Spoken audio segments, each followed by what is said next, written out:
Don't marry someone until you can honestly answer these 8 questions. Choosing a life partner is one of the most, as in most important thing you ever make. The most important decision you ever make. Yes, love is good, but it's not always blind. You might enjoy watching love movies, Korean movies, but you also have to be honest with yourself and be sure that you are making the right choice. Follow your heart, but don't leave your head behind.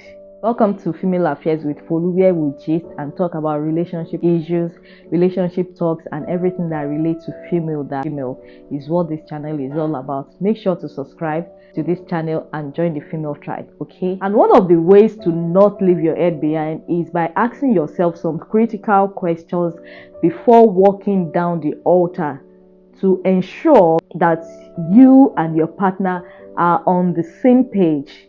So here are some, like 8 questions that you need to honestly answer before you say I do. Number 1, are your life goals compatible? You need to consider if your life goals align.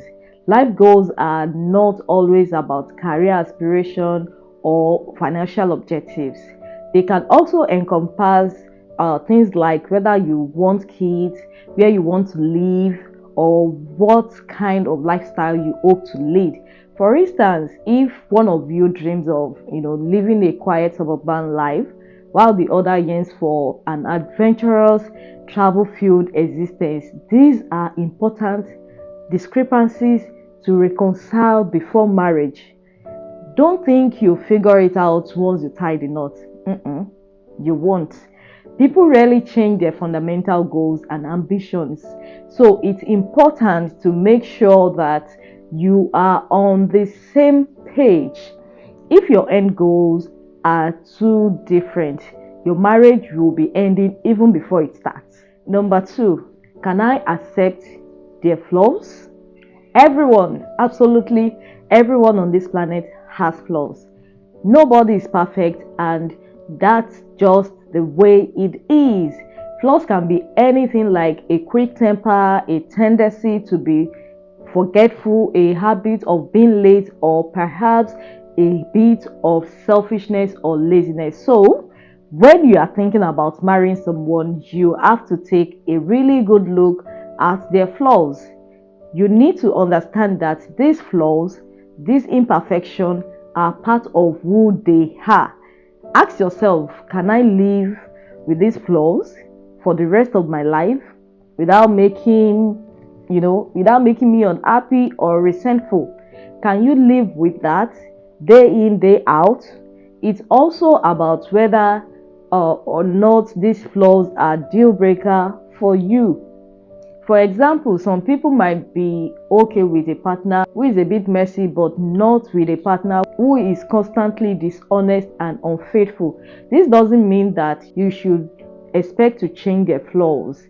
Going into marriage thinking that you can change your partner is not a good idea. People can change, yes, but they have to want to change. You can't force them to. You can't. So when you are asking yourself if you can accept their flaws, you are really asking yourself if you can love them as they are, not as you would want them to be. Number 3, are we financially compatible? Money is one of the biggest cause of disagreement in marriages. So you have to ask yourself if you are financially compatible. And when I say compatible, financially compatible, doesn't necessarily mean you both have the same amount of money. It is so much more than that. It's about how you handle money, your attitude towards spending and saving, and your financial goals. Here are some things to consider about financial capability. Number 1 is spending habits. Does one of you like to splurge on luxury while the other prefer to save every penny? This could lead to frequent disagreements. You don't have to have identical spending habits, but it's important to find a balance, and respect each other's choices. Number 2 is financial goals. Do you both want to buy a house someday, plan to retire early, have kids and save for their college. If one of you dreams of nomadic lifestyle while the other wants stability and roots, wahala ma wa o, there will be a problem. Number 3, debt. This is a touchy subject, but it's important. Does one of you have significant debt? Are you both okay with that? Will it affect your future plan? Debt can add a lot of stress to a relationship, so it is crucial to have a plan on how to handle it. So number 4, financial transparency. Are you both open about your finances, or will you be? Or both of you don't care about what either makes? Number 5 is shared expenses.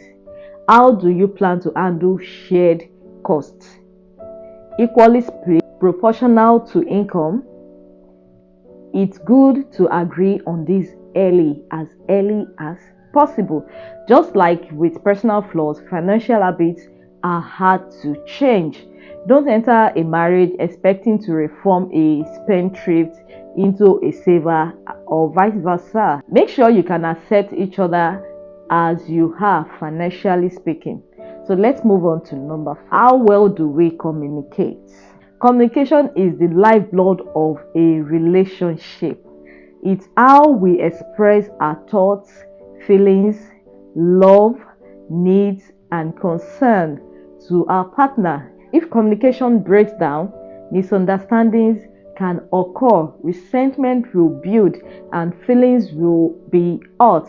Consider if you and your partner communicate effectively. Can you talk about your feelings, openly? Can you discuss disagreements without it escalating into a full-blown fight? Good communication helps in resolving conflicts and building a stronger bond, because life throws many challenges our way, from financial stress to health issues, family dilemmas, and more. So being able to communicate, being able to navigate these difficulties together depends largely on your ability to communicate effectively. The quality of your communication sets the tone for your marriage. Number 5, do we share the same values? Values form the bedrock of our lives.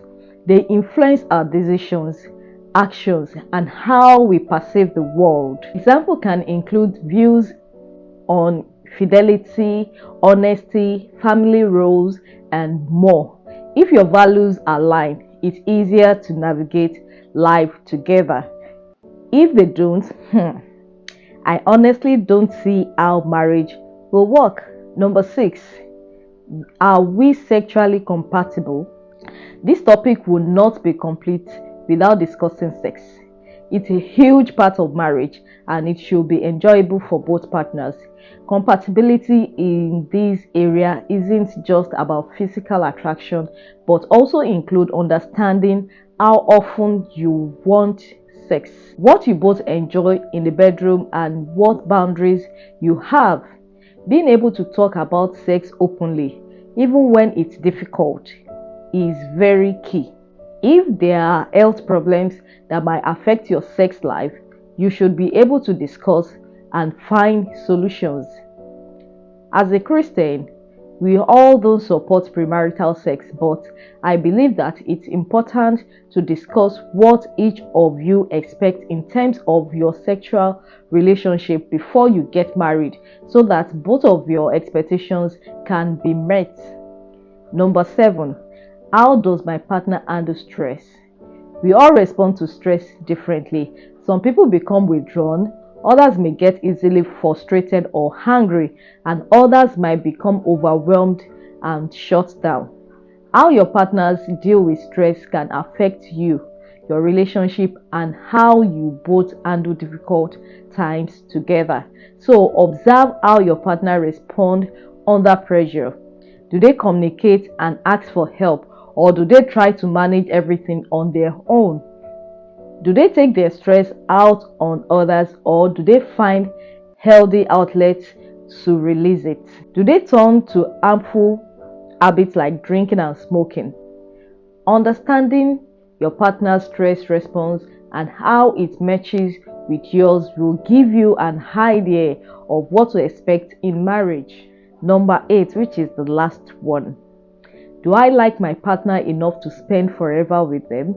When you are considering marrying someone, it's natural to focus on whether or not you love them, right?